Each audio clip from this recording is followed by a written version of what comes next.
Currently, I'm working for last 18 plus years with the global giants.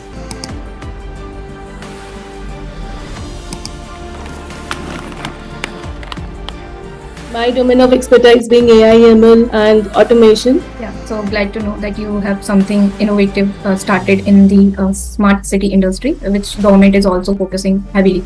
I was researching along with those pain points how business faces losses. Your mission for upcoming 5 years, the market difference in between the US and the Indian market. So, what kind of support you think government should be provided to the women founder? Hi Munmun, welcome to our podcast Talk Challenges. So, hi Pragati. Can we know about your journey and your startup Shiantech? How Shiantech journey did in the Indian market? A little bit, let me give you the backstory. Currently, I'm working for last 18 plus years, and mostly I have worked with the global giants, led global teams, overseen big projects, and my domain of expertise being AI, ML, and automation. But also, I have worked in like with diverse teams, diverse projects, like software as a service developments, applications developments, and other deliveries. While I was working, I have seen certain pain points which the business faces. I just like start researching on those pain points basically, and it leads to like some of my project interest also and my research interest also, that I started doing my doctorate along with those pain points, like doing my research as well as kind of trying to build some POCs to build some solutions for those pain points. While doing so, I thought that why not to just like commercialize these solutions, because these are the major pain points which industry faces, and I was actually researching on some papers also, like how business faces losses related to those areas. So then I actually like started incorporating Shiantech and building the MVP. So basically it started with my research, and like as a part of my doctorate journey, I just started building the POC, and then kind of I thought of commercializing it, and then the company journey started. Like as you are having the startup in the tech industry, what your mission for upcoming 5 years? Yes, so basically the products which we have built, the solutions which we have built now, actually it is targeting one sector of smart city. So we are targeting supply chain and urban mobility, like if we talk about. But there are several other sectors in smart city. Like if we talk about a smart city means it's corporates, education houses, then agrotech, climate, energy, waste and water management,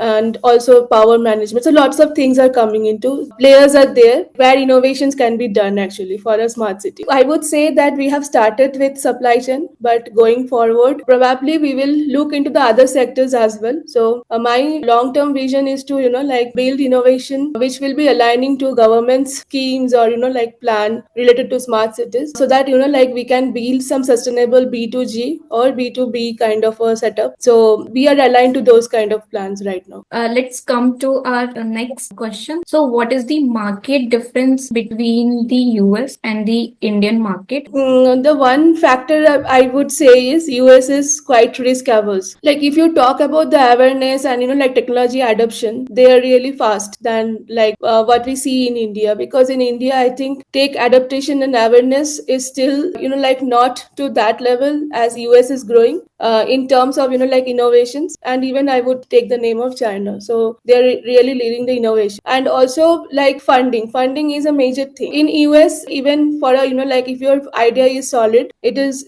easier for you to get funding, because the investors actually really look into the like the idea, or like the person or the founder who is like starting the system basically. But in India, we have lots of challenges regarding getting any government schemes or grants, and there are also like our tax systems. And also, though for the startup India, we have certain like the limitation that you don't have to give the taxes and all. But still, like if we compare from a startup ecosystem, like how startup can evolve with the free thinking and lots of grants, and the like government is helping the startup as a on a whole, that is I think better in US than in India. So India has to go really a long way to go for that. As you told that government support we need more in the the startup ecosystem, especially for the woman who is in the tech industry? What kind of support you think government should provide to the women founders to help them to grow in the market? So specifically, if you see that,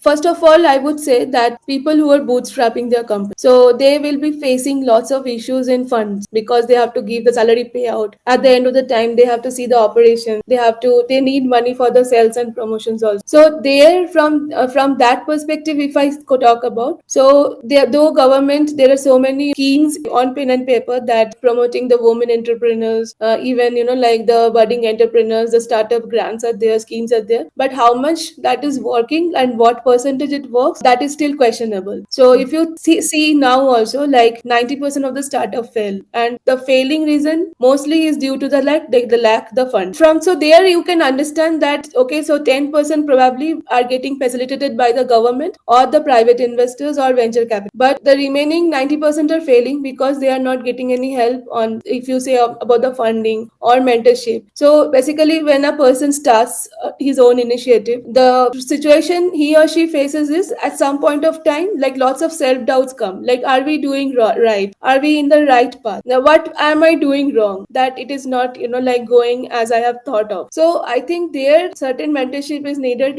like to get startup from that 0 to 1 position. I would say that still India has like progressed on, like after the Make in India and all these things coming up, they are really like trying to facilitate this, but still it is not like so much, I would say, that everyone can avail that or facilitate that. Yeah. So, as I am also the founder of Leadpreneurs, I also faces the challenges of my early days, and I applied many of government scheme which is mean to the women founders, especially in their early days where they promising the provide the good amount to the women founder. What do you think? So see, the schemes I would talk about. Okay, so the first thing we hear is Startup India kind of giving you some guarantee that you will get 20 lakhs as a grant and you can take 50 lakhs as debt, right? Yeah. So if I talk about the first one, 20 lakhs grant, I have tried myself twice. I would say my experience, both the times I have received the feedback that your startup is too early to kind of, like to grant anything right now. Okay, so my question here is, if you are facilitating that 20 lakhs grant for the just in the,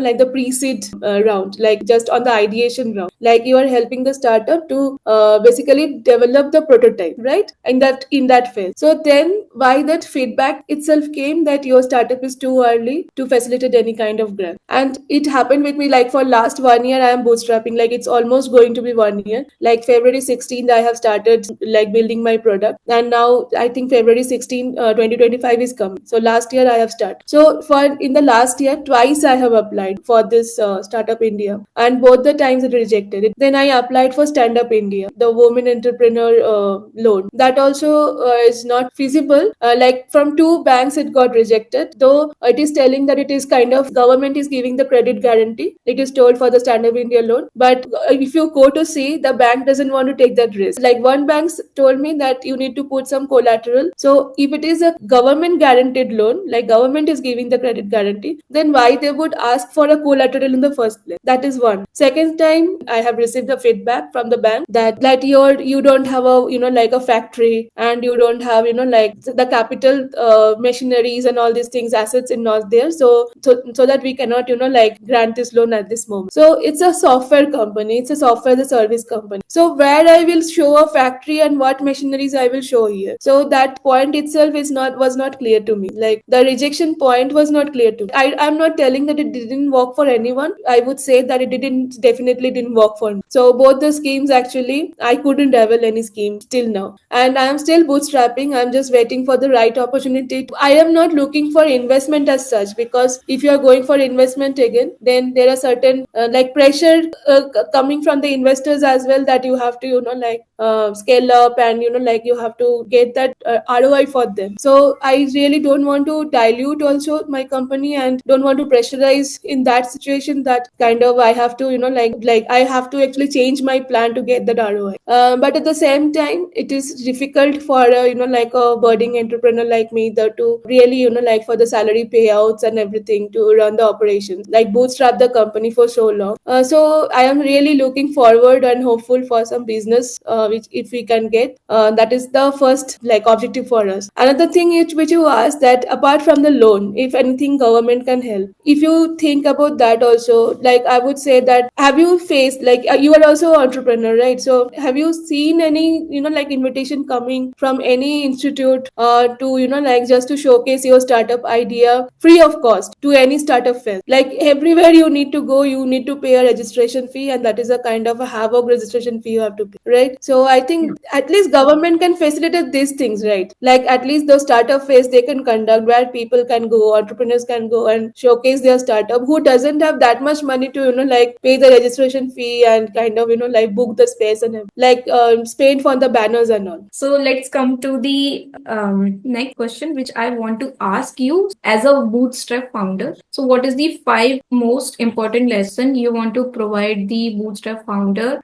They take as a advice or as a lesson. You have to keep this point in your mind. Yeah, so the first point I would like to suggest is that it is not only for the bootstrap founders but for any founders, that like try to build a real solution, not just like go by the buzz that we have to build something, we have to build a startup, because startup is a buzz nowadays. So it is not a matter of basically a play or something. It is a serious matter where you will have to spend the sleepless nights. So if someone is thinking that like we will have a glam life once we like raise the fund and all, it is not like that. So you really have that pressure of running the startup, running the like the operations, looking after the employees, looking after your product. Like you will be responsible for everything. So at the end of the day, you are the person who will be blamed for every fault which will be happening. If it is not running well, you are the person to be blamed. If the employees are not getting payout, you are the person to be blamed. If the product is not running, if the idea is not like up to the market fit, then you are the person to be blamed. So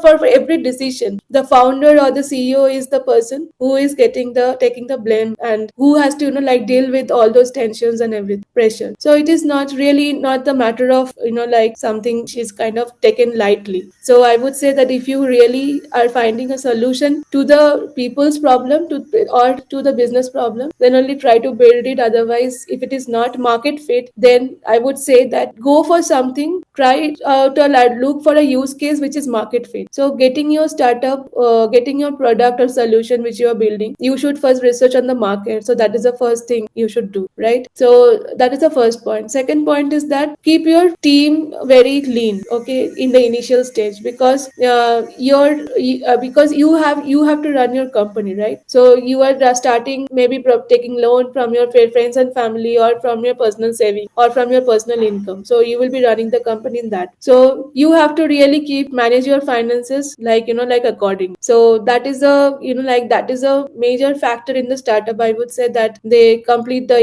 like they burn out their like the capital, and then it at the end like they cannot lead anywhere basically. So I think that's the second point, like keep your team lean, and whoever is necessary only just hire accordingly. So hiring is a third point, that you have to hire very seriously. So someone who is aligned to your vision, okay, and someone who will be knowing that he will be coming and work in a startup culture where he has to learn and implement everything. So let's say like someone who is doing the admin work, he is also the developer, he is also kind of doing the design. So kind of you have to be a multitask. So because startup cannot hire so many people right at the initial stage, I personally believe, because I am a technical person, it may not be true with others. CEO should be a technical person, because if you are building something technical, I'm not talking about all CEOs, but if you are building something technical, CEO should be a technical person. So he or she should have that knowledge of like where it's leading to basically. So I think that is one of the major point. And the last point I would say is your GTM is a important factor. Budding entrepreneurs, I would say that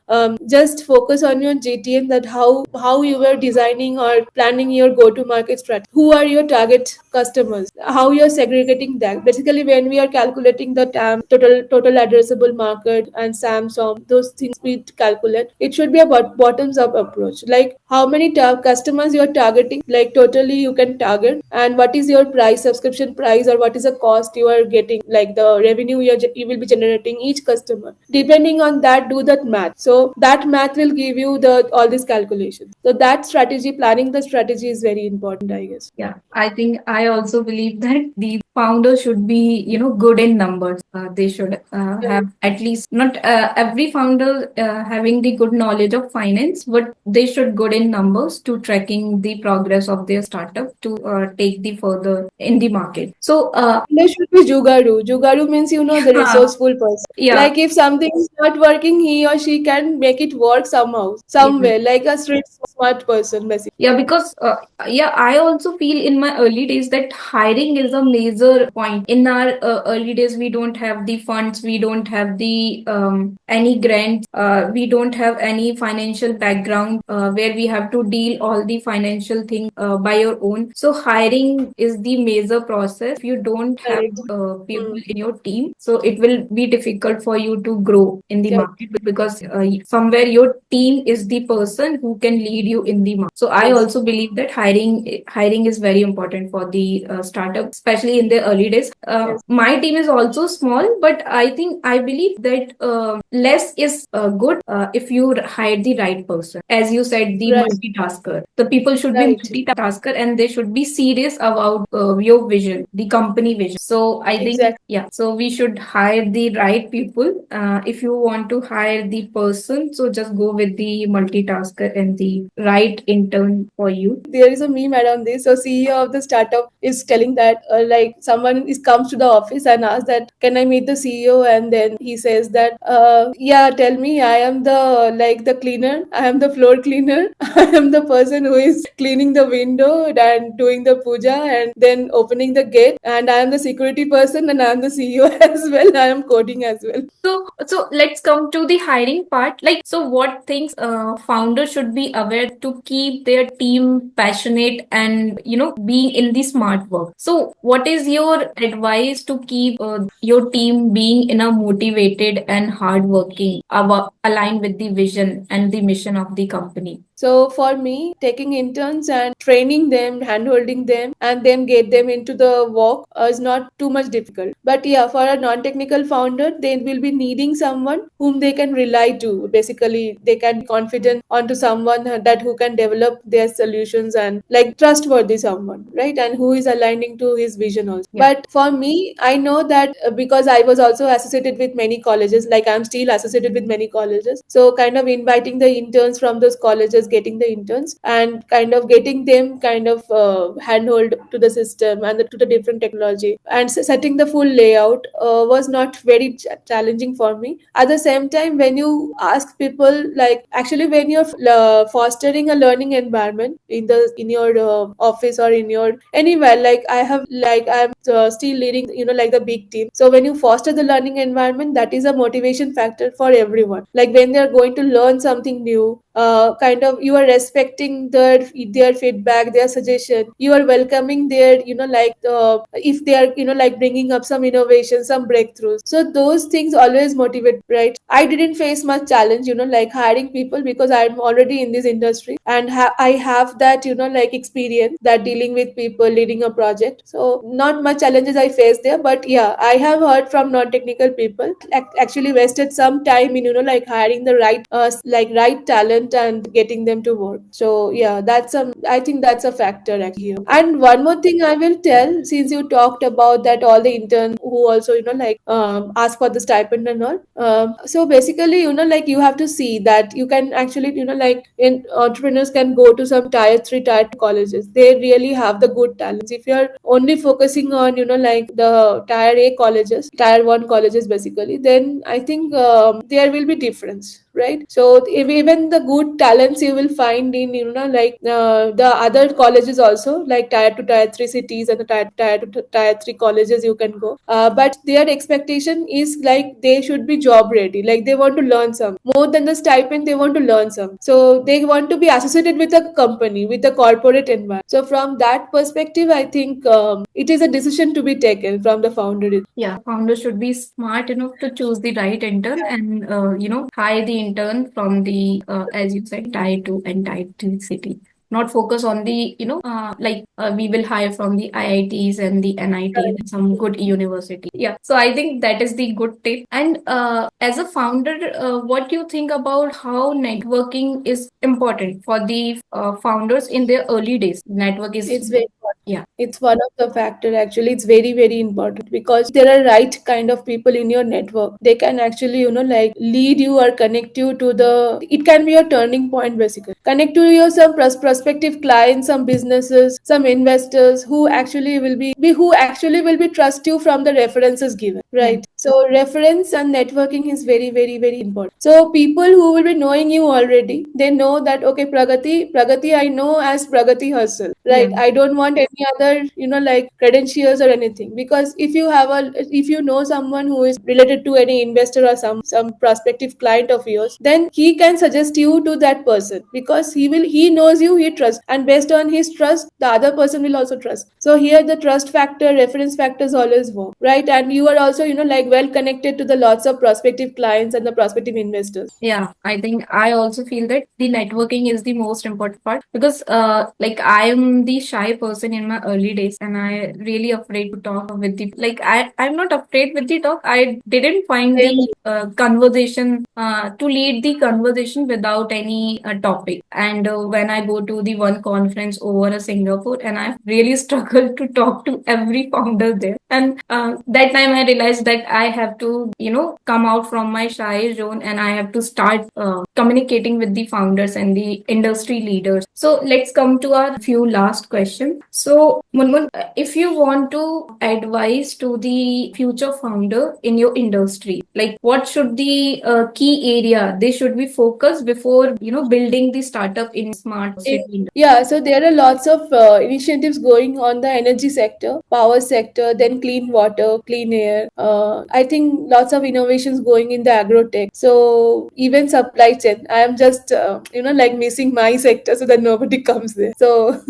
so supply chain, education. So I think people have lots of possibilities and probabilities there. And if you see that there is a research also says that around 60%, like approximately 60% of the rural population basically will move to the cities. So in that aspects, like since we have these natural calamities, all these disasters happen, the cities really have to be very, very smart to, like to give the inhabitants the quality air, quality water. So I think in major cities we are facing these problems, right? Even in Delhi, I think you are from North India, so in Delhi also there is a situation of the air pollution, water pollution. Like people are not getting clean water and clean air, correct? In Bangalore also it's the same problem. Like there are lots of problems, other problems like water logging conditions. Like in my hometown, Calcutta, there is water logging conditions. If little bit rain also happens, the city is kind of like merged under I think 2 to 3 feet of water. So those things, I think there are lots of possibilities there where lots of innovations can be made. So outside internationally, so many projects are also happening. So I think they can take the inspiration from there. They can start from there. They can do some research on this sustainability, smart cities. Definitely, AI plays a big role. The AI, blockchain, and IoT. These three technologies will rule. Actually, they will play a big role because the interoperability of the systems, different systems. So that is also one thing. Like so, I think there are lots of pain points around this. Like if you just talk about smart city, there are lot many pain points around, and where still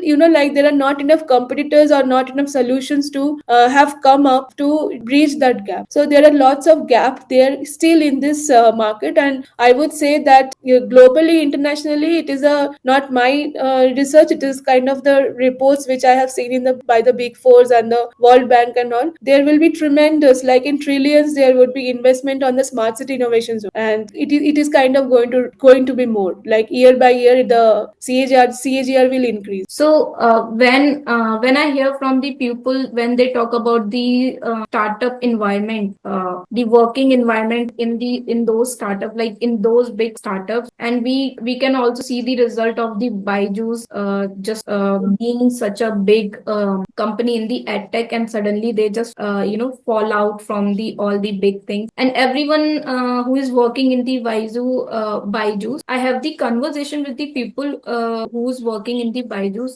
They talk about the worst and negative things about the environment. The working environment is there. So, do you think in India, we should be more focused on improving the working environment, because if your employees are not happy to work in your company, then how you will thinking about to grow in the market, because they are the pillars of your company. So do you also think the improvement in the working culture should be required, especially in the Indian startup culture? See, I would say one thing over here, like lots of like buzz going around now. The news are coming that lots of memes are also coming. So basically, on the 70 hours work culture, 90 hours work culture, the statements which are given. So I would talk on that. Being a techie, like I am a technical person myself, you cannot work more than 6 hours, and that is also very very difficult in a day. Productive 6 hours only will come out of yourself. Like if I am working on any code or anything, maximum productive 6 hours in the full day will come out, not more than that. If you try to like extend it, stretch it, no matter who says what, but as a techie I know the productive things won't come out. You will be prone to errors, you will do lots of errors, you won't get the solution, you can't program. If you just log off your computer and just start afresh the next day, your things will happen in 5 to 10 minutes, which you are struggling for. Say you are stretching yourself for like 8 9 hours and you are not getting any solution, you are not finding the error, you are unable to debug the problem. It will just like get solved in 5 to 10 minutes if you start off. So I really don't believe like those toxic work culture where I don't do it myself also in that way. I just given enough flexibility to my team.